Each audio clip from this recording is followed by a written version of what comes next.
Imagine a river so vast and ancient, it has been flowing continuously for over 4,000 years. A river not of water, but of stories, culture, and change.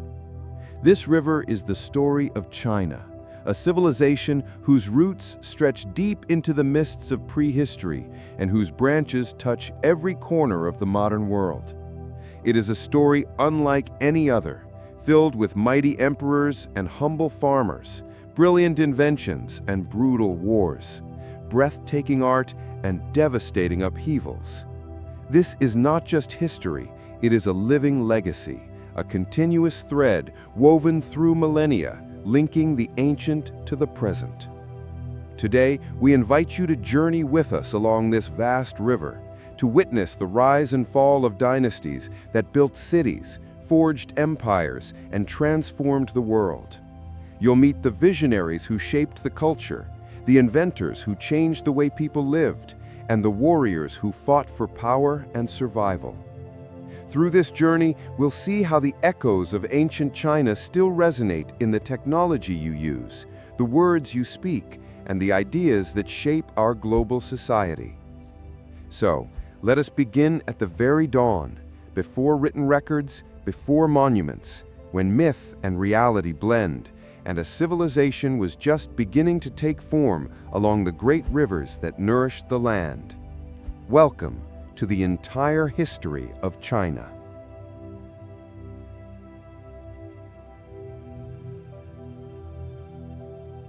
Our story begins in a time shrouded by legend, where the lines between fact and myth are blurred, and the first sparks of civilization flicker into life. The Xia dynasty, traditionally dated to around 2070 BCE, is considered China's first dynasty, though it remains elusive, a mystery wrapped in the shadows of time. We know it mainly through ancient texts and archaeological clues, but its stories are powerful and foundational.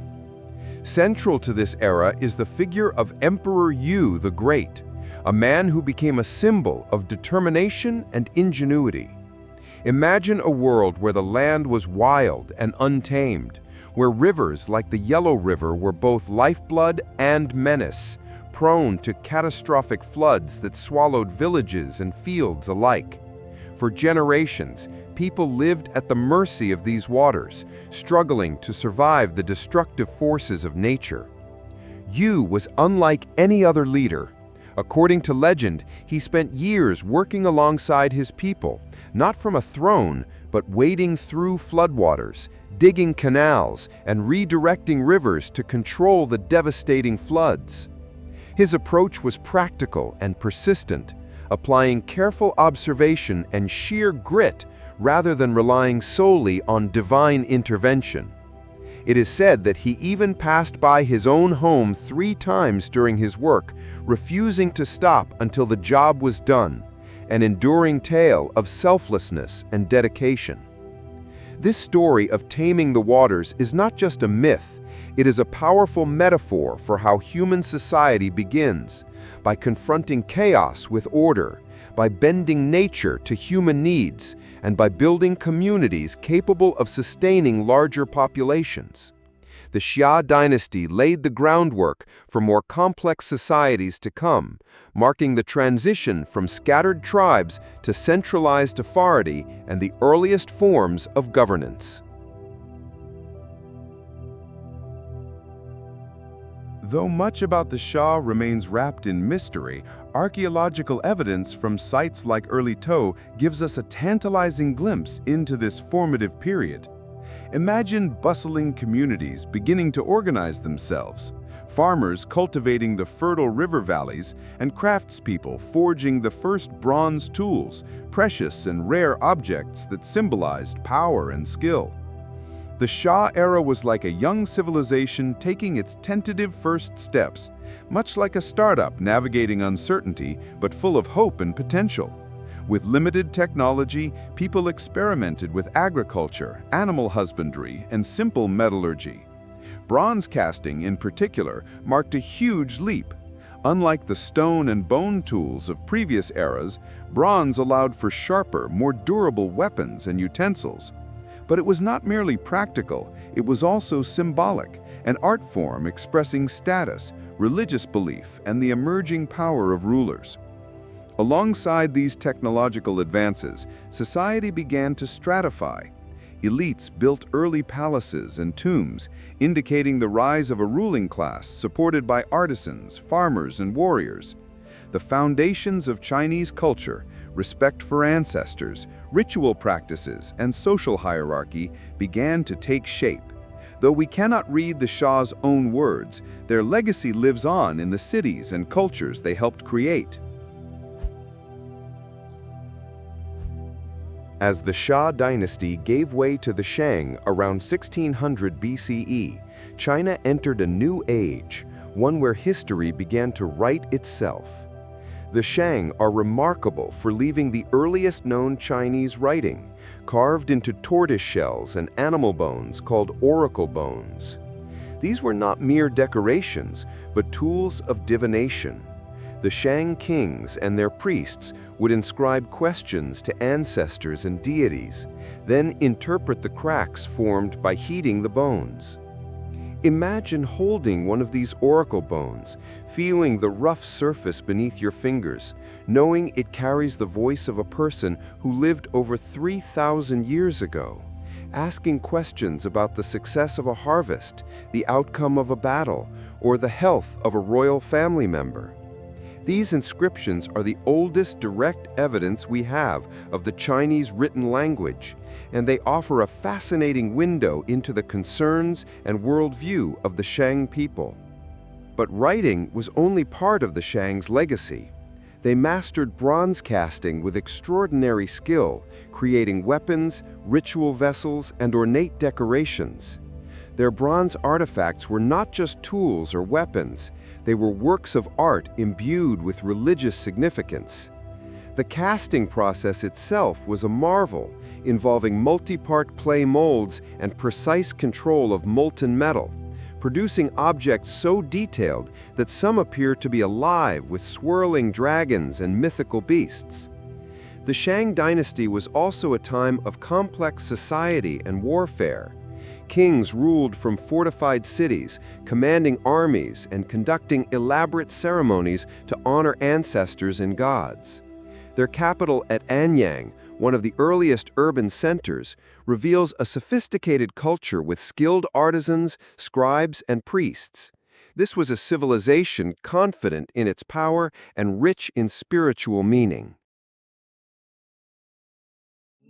The Shang dynasty eventually fell to the Zhou around 1046 BCE, ushering in a new era defined by political innovation and profound philosophical thought.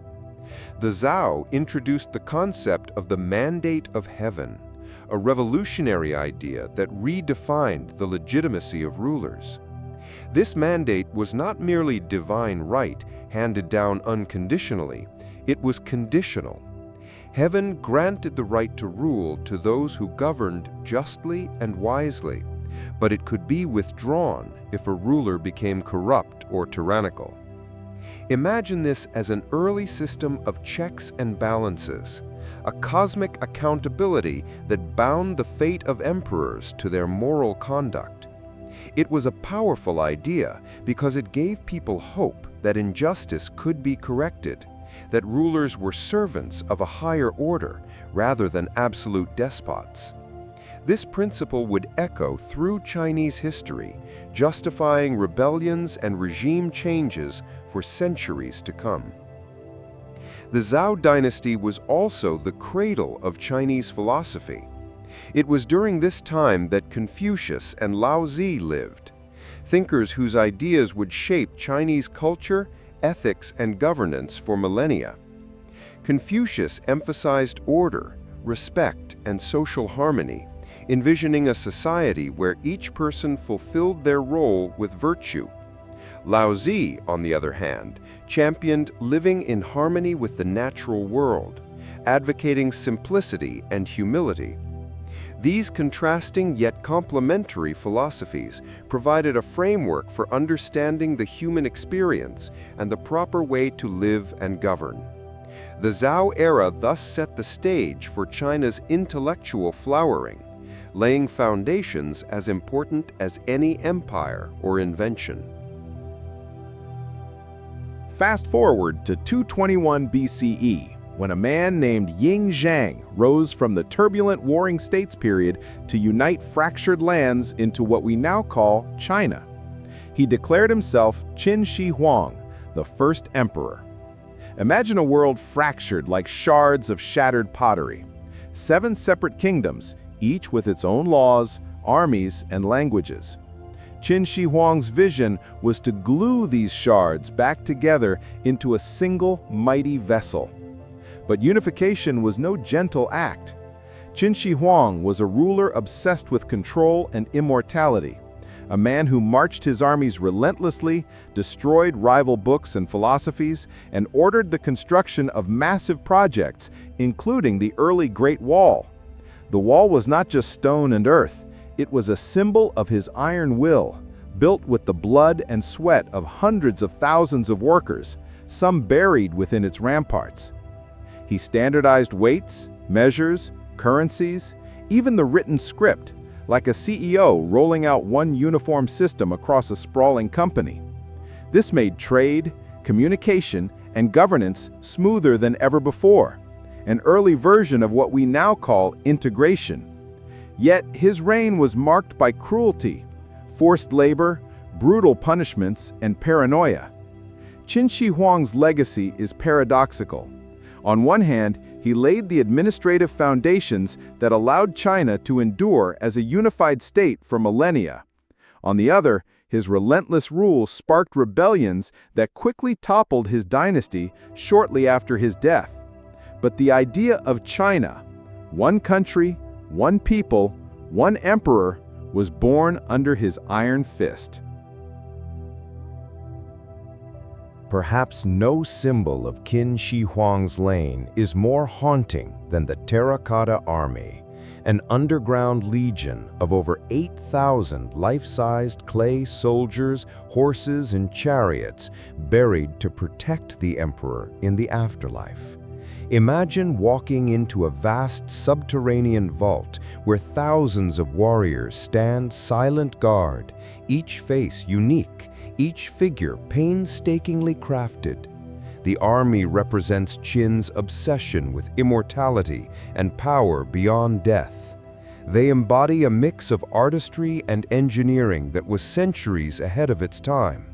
The artisans who created them used assembly line techniques to craft individual parts, then painted them in vibrant colors, though most paint has faded over time. But these figures also tell a story about the human cost of Qin's rule. It is believed that tens of thousands of workers labored for years on this massive mausoleum, many never to see their homes again. The Terracotta Army remains one of the greatest archaeological discoveries, a silent testament to the ambition and might of the first emperor. After Qin's brief but fierce reign came the Han Dynasty, lasting over 4 centuries and often called China's Golden Age. The Han embraced many Qin innovations but tempered them with more benevolence and wisdom. It was an era of stability, expansion, and cultural flourishing. Under Han rule, the Silk Road opened, a network of trade routes stretching thousands of miles from the heart of China all the way to the Mediterranean.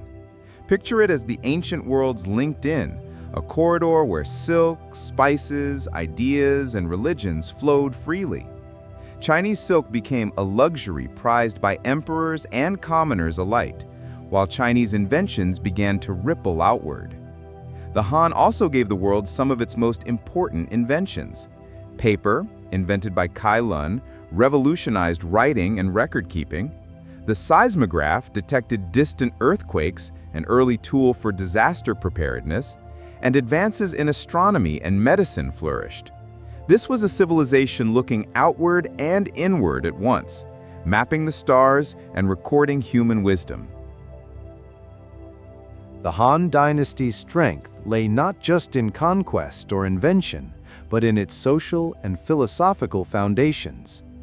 Confucianism became the state ideology, emphasizing filial piety, education, and moral governance. Picture schools filled with young scholars studying classics by candlelight, preparing for civil service exams that offered a rare chance to rise from humble beginnings to government positions. This system created a meritocracy unprecedented in the ancient world, blending bureaucratic efficiency with ethical guidance. At the same time, Taoism and Buddhism began to weave their way into Chinese spirituality, offering diverse paths to harmony and enlightenment. Han China was a civilization confident in its identity, yet open to new ideas, a fusion of tradition and innovation that forged a society capable of enduring centuries of change. Like all great empires, the Han Dynasty eventually faced decline. Political corruption, court intrigues, and peasant uprisings eroded the empire's foundations. By 220 CE, the empire fractured into rival states, plunging China into a centuries-long period of division and chaos known as the Three Kingdoms. Though this era was marked by war and suffering, it also became a crucible of heroism and legend, immortalized in the epic Romance of the Three Kingdoms. Generals like Cao Cao, Liu Bei, and Sun Quan became symbols of loyalty, strategy, and ambition. The fall of the Han reminds us that even the mightiest dynasties must adapt or perish, and that history is a cycle of rise, decline, and rebirth. When the Han Dynasty crumbled in 220 CE, China splintered into three rival kingdoms, Wei, Shu, and Wu. It was a time of endless warfare, shifting alliances, and legendary figures whose deeds would echo for centuries. Imagine a vast chessboard stretching from the mountains of Sichuan to the Yellow River Plains, armies maneuvering like chess pieces, each led by brilliant, ambitious commanders. Cao Cao of Wei was a shrewd and ruthless strategist, feared and respected in equal measure. Liu Bei of Shu embodied loyalty and virtue, gathering allies through trust and honor. Sun Quan of Wu ruled the south, balancing diplomacy with military strength. Their struggle was immortalized in the epic historical novel Romance of the Three Kingdoms, a sweeping tale of brotherhood, betrayal, and the fragile balance between power and morality. In its pages we find Guan Yu, the bearded general revered as a god of war, Zhuge Liang, the mastermind whose strategies became lessons in military genius, and countless battles fought for the dream of uniting the land once more. The Three Kingdoms period was brutal, cities burned, crops destroyed, families scattered, but it also forged legends that continue to shape Chinese culture. Even today, video games, TV dramas, and popular sayings in China draw on these stories, proving that in history, sometimes myth and reality intertwine so closely they become inseparable. Periods of chaos often produce bursts of creativity, and the Three Kingdoms era was no exception. Military tactics evolved rapidly. Fortifications, siege engines, and riverine warfare reached new levels of sophistication. Administrators rebuilt war-torn cities and experimented with new systems of governance. This was also the age when Buddhism began to spread more deeply into China, carried along trade routes by monks and merchants. Temples rose from the ashes of battlefields, offering not only spiritual refuge, but also education, art, and medicine. In the midst of war, people sought stability and faith, wisdom, and the promise of a better life. Though no single kingdom succeeded in reunifying China during this era, The cultural and political seeds planted here would later blossom under new dynasties. By the late 6th century, China was once again united, this time under the Sui dynasty. The Sui rulers, though short-lived, were visionaries with grand ambitions. They rebuilt central authority, reformed the tax system, and undertook massive infrastructure projects. Their crowning achievement was the Grand Canal, a colossal waterway linking the fertile south with the political north. Imagine thousands of laborers digging channels by hand, linking rivers over hundreds of miles, creating a superhighway for grain, goods, and soldiers. This engineering marvel is still in use today, over 1,400 years later. Yet, the Sui's ambitions were their undoing. Massive military campaigns, including costly invasions of Korea, drained the treasury and exhausted the people. Rebellions erupted, and in just 37 years, the dynasty collapsed. Still, the Sui paved the way for one of the most glorious chapters in Chinese history, the Tang dynasty. The Tang dynasty, founded in 618 CE, was a golden age of art, trade, and cosmopolitan culture. If the Sui laid the foundation, the Tang built the shining palace atop it. Chang'an, the Tang capital, was the largest city in the world at the time, a sprawling metropolis of 2 million people. Merchants from Arabia, Persia, India, and beyond filled its markets, bringing exotic goods and foreign ideas. The Tang embraced this diversity. Poets like Li Bai and Du Fu captured the beauty and sorrows of life in verses still recited today. Painters mastered new techniques, blending realism with dreamlike landscapes. Music and dance from Central Asia enlivened court festivities. Buddhism flourished, producing monumental works like the giant stone Buddhas of Longmen and the intricate murals of Dunhuang.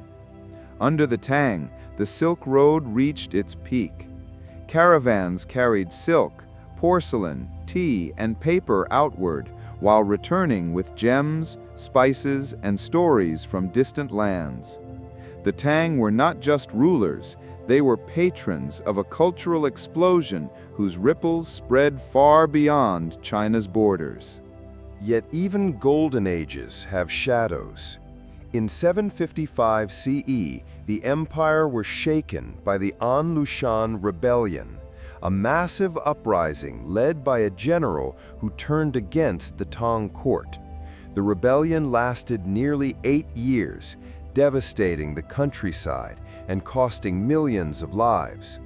Although the Tang survived, the rebellion marked the beginning of its decline.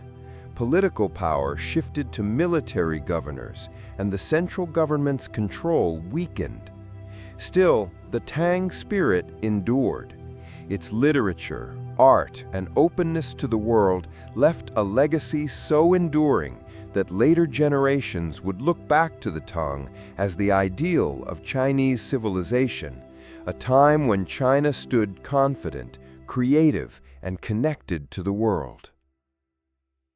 The Tang dynasty's decline gave way to a fragmented era known as the 5 Dynasties and 10 Kingdoms. It was a turbulent, unstable time, yet out of the chaos arose a new power, the Song dynasty, founded in 960 CE. The Song were different from many dynasties before them. They were not obsessed solely with territorial conquest. Instead, they focused on governance, trade, technology, and culture. Imagine a nation shifting its energy from building walls to building knowledge. This was a dynasty that valued civil officials over generals, scholars over warriors.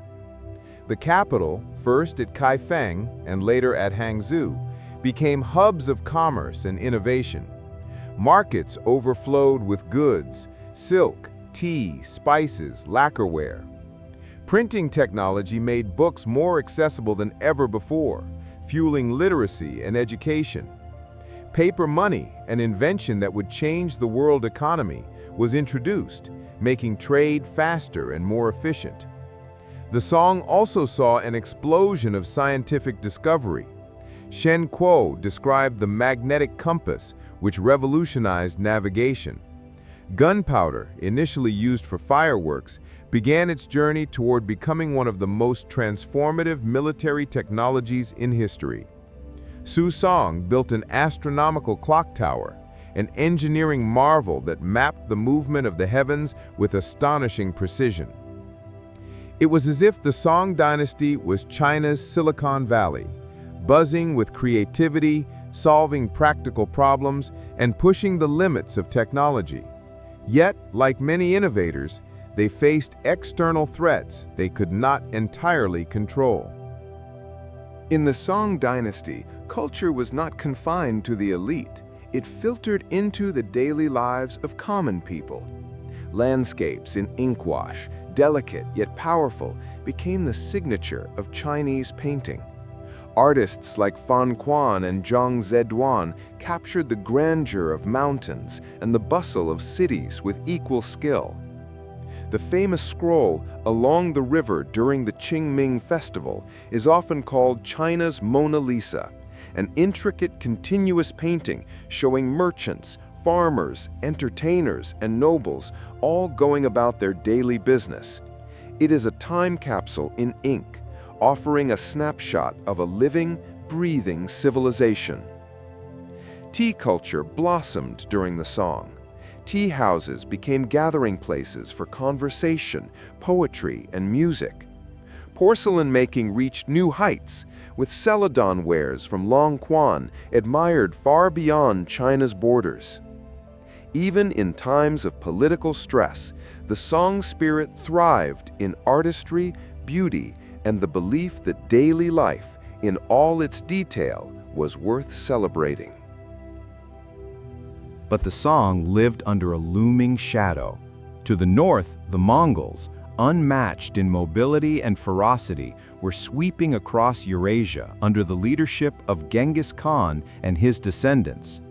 By the late 13th century, Kublai Khan, Genghis's grandson, completed the conquest of China, founding the Yuan dynasty in 1271.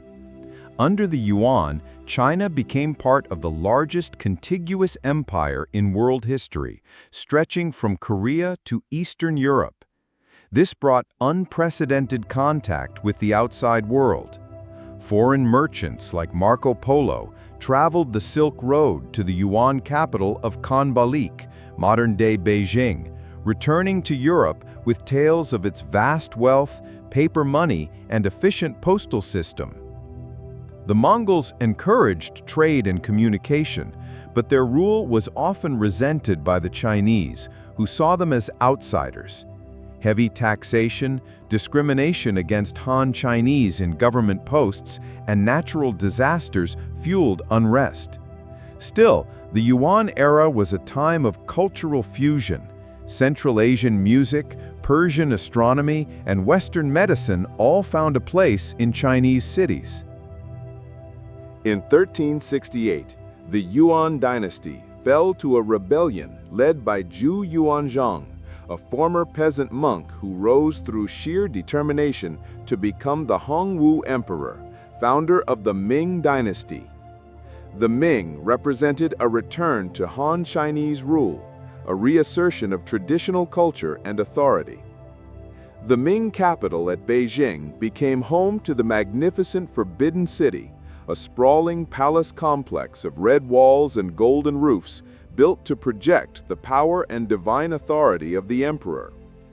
This was also an age of maritime ambition. Admiral Zhang He led colossal fleets on voyages to Southeast Asia, India, Arabia, and even Africa. His treasure ships dwarfed the vessels of Europe's age of exploration, carrying silk, porcelain, and gifts, while bringing back exotic animals like giraffes. These voyages demonstrated China's power and influence on a global scale. But after Zhang He's death, the Ming court turned inward, focusing on internal stability and defense. The Ming Dynasty is remembered for its artistry and its walls, both literal and cultural. Ming blue and white porcelain became a symbol of elegance worldwide, sought after from Istanbul to Lisbon. Skilled artisans perfected glazes and intricate designs that are still imitated today. At the same time, the Ming undertook one of the greatest construction projects in history, rebuilding and extending the Great Wall. The wall became what most of us picture today: stone fortifications stretching over mountains and deserts, punctuated by watchtowers. It was a monumental effort to defend against northern invaders, but it also stood as a statement. The Ming were guardians of their civilization. However, isolationist policies and resistance to technological change gradually weakened the Ming in the face of new challenges. By the mid-17th century, internal strife and external pressure would bring another dramatic shift. In 1644, the Ming dynasty fell, not to a peasant revolt alone, but to a foreign power waiting at the gates. The Manchus, a semi-nomadic people from the northeast, swept into China and established the Qing dynasty, the last imperial dynasty in Chinese history. At first, the Qing ruled with vigor. They embraced much of China's traditions while infusing their own culture, Manchu hairstyles, dress, and language, into the imperial court. The Kangxi Emperor reigned for over 60 years, bringing stability, prosperity, and a vast territorial expansion. His grandson, the Qianlong Emperor, presided over an empire at its peak, stretching deep into Central Asia and commanding respect far beyond its borders. But beneath the glitter of power, cracks were forming. The Qing's prosperity rested on a delicate balance, one that would soon be shattered by forces from far beyond China's horizons. Despite their vast territory, the Qing clung to a policy of controlled trade. Foreign merchants were confined to ports like Canton, their movements restricted, their influence carefully monitored. For centuries this worked. But in the 18th and 19th centuries, the balance of global power shifted. Industrialized Europe sought new markets and resources, and China, with its silk, porcelain, and above all, tea, was irresistible. The British found themselves draining silver to pay for tea imports, so they turned to a darker trade: opium. Opium addiction spread like wildfire through China, devastating families, eroding productivity, and sparking a moral and political crisis. The Qing tried to ban the drug and expel foreign traders, leading to the Opium Wars, conflicts that would mark the beginning of China's century of humiliation. The Opium Wars were a shock. The Qing, with traditional armies and outdated weapons, faced Britain's industrial firepower and lost. The Treaty of Nanking in 1842 forced China to open more ports, hand over Hong Kong, and grant foreign powers extraterritorial rights. It was as if the walls that had shielded China for centuries were suddenly breached, not just by cannons, but by the realization that the empire was no longer the unshakable center of the world. Foreign spheres of influence spread. Railways, factories, and banks appeared, often under foreign control. For the Qing court, every concession was a loss of face. For the Chinese people, it was the slow erosion of sovereignty. As foreign influence grew, so did domestic unrest. The mid-19th century saw the Taiping Rebellion, a civil war of staggering scale, led by a man who claimed to be the younger brother of Jesus Christ. It raged for over a decade, costing an estimated 20 to 30 million lives, making it one of the deadliest conflicts in human history. The Qing, already strained, relied on regional warlords to put down the rebellion. Meanwhile, other uprisings flared, like the Nian Rebellion in the north and the Muslim uprisings in the west. Some Qing officials pushed for reform. The self-strengthening movement aimed to modernize the military, build factories, and adopt Western technology without abandoning Chinese values. But change came too slowly, and the gap between China and the industrialized world widened. By the late 19th century, one figure dominated the Qing court, Empress Dowager Cixi. For nearly half a century, she wielded power from behind the throne, often accused by her critics of clinging to tradition and blocking reforms, though recent scholarship paints her in more complex shades. In 1899, resentment toward foreign powers erupted into the Boxer Rebellion. The Boxers, peasants and martial artists, believed they could repel bullets through spiritual power. They targeted missionaries, Chinese Christians, and foreign legations. The Qing court, torn between suppression and support, eventually sided with the Boxers. The response was swift and brutal. An 8-nation alliance invaded Beijing, looted the capital, and imposed even harsher terms on the Qing. China's humiliation deepened. The early 20th century brought rapid change. Reformers like Sun Yat-sen dreamed of a modern, republican China, free from foreign domination and imperial stagnation. In 1911, the Wuchang Uprising sparked the Xinhai Revolution. The Qing collapsed almost overnight. The last emperor, Puyi, a boy of just 6 years old, abdicated in 1912, ending more than 2,000 years of imperial rule. China entered a new era, not one of unity, but of fragmentation. Warlords carved the nation into fiefdoms. The promise of the Republic was overshadowed by the reality of division and foreign interference. Yet beneath the turmoil, seeds of modern China were being sown. In the early 20th century, the Qing dynasty was a shadow of its former self. Foreign powers carved up China into spheres of influence, controlling its ports and resources. Humiliation piled upon humiliation. The Opium Wars, the loss of Hong Kong, the crushing defeat to Japan in 1895. In 1908, the Guangxu Emperor died, and his 2-year-old nephew Puyi became the last emperor of China. A child sat on the dragon throne as the empire crumbled around him.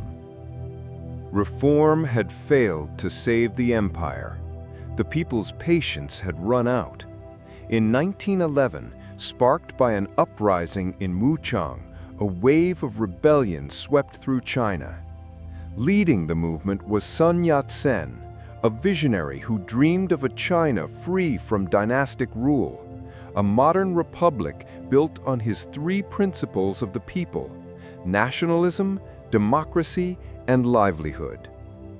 By 1912, the Qing dynasty collapsed after more than 2,000 years of imperial history. The Republic of China was born. Puyi abdicated, not with a bang of battle, but with the stroke of a pen. But the birth of the Republic did not bring peace. The young nation fractured into territories controlled by powerful warlords, military strongmen who ruled with their own armies, taxes, and laws. Cities like Beijing changed hands multiple times. Railways were seized, villages were pillaged, and alliances shifted overnight. China, once united under emperors, now felt like a giant chessboard where the pieces fought each other endlessly. In the 1920s, 2 new forces emerged from the chaos. The Kuomintang, or Nationalist Party, led by Chiang Kai-shek, sought to unify China under a central government. Opposing them was the growing Chinese Communist Party, inspired by Marxist ideology and supported by peasant movements. At first, they were uneasy allies, fighting side by side in the northern expedition to crush the warlords. But ideology proved stronger than unity, and soon the nationalists turned on the communists, forcing them into a long and bitter struggle. In 1934, surrounded and outnumbered, the Communist Red Army undertook one of the most remarkable feats in military history, the Long March. Over 80,000 soldiers set out on a year-long retreat across 9,000 kilometers of treacherous terrain, from the mountains of Jiangxi to the plains of Shaanxi. Only a fraction survived, but those who did, under Mao Zedong's leadership, became hardened veterans, bound together by a shared sense of destiny. In 1937, China's internal conflict was overshadowed by a greater threat. Japan launched a full-scale invasion. The war brought unimaginable suffering. Cities like Nanjing witnessed atrocities so horrific they shocked the world. Yet the Chinese people endured. Nationalists and communists, bitter rivals, formed a fragile alliance to resist the invaders. The struggle lasted 8 years, draining China's strength but forging an unbreakable resolve. With Japan's defeat in 1945, the fragile alliance shattered. Civil war erupted once again between nationalists and communists. Mao's forces gained the upper hand, sweeping through the countryside and capturing major cities. By 1949, Chiang Kai-shek and his government fled to Taiwan. On October 1st, Mao Zedong stood atop Tiananmen Gate in Beijing and proclaimed the founding of the People's Republic of China. After decades of chaos, China was united once more, this time under communist rule. In 1949, as red flags fluttered across the nation, millions believed a new era of equality and strength had begun. Mao Zedong promised to sweep away the corruption of the old order and build a socialist paradise. The early years saw sweeping land reforms. Landlords lost their estates, which were distributed to peasants. Illiteracy campaigns taught millions to read. Women gained legal equality for the first time in Chinese history. But the new government's vision came at a price. Political dissent was silenced, and opposition was met with swift, often brutal punishment. In 1958, Mao launched an ambitious plan to transform China from an agrarian society into an industrial power almost overnight. The Great Leap Forward organized peasants into vast communes and encouraged the production of steel in backyard furnaces. But unrealistic targets, poor planning, and the diversion of labor from farming to industry triggered disaster. Crops rotted in the fields, and grain quotas left people hungry. By the early 1960s, famine swept the countryside, claiming tens of millions of lives, a tragedy rarely spoken of at the time. In 1966, fearing his vision was being lost, Mao unleashed the Cultural Revolution, a mass political movement to purge temples, burning books, and humiliating intellectuals. Families turned on each other, and the nation's cultural heritage suffered irreparable loss. For a decade, China was consumed by political chaos, until Mao's death in 1976 brought the movement to an end. In the late 1970s, a new leader, Deng Xiaoping, took the reins. His vision was pragmatic. It doesn't matter if the cat is black or white, as long as it catches mice. Deng dismantled the communes, allowed farmers to sell surplus crops, and opened China to foreign investment. Special economic zones sprang up along the coast, and the economy began to surge.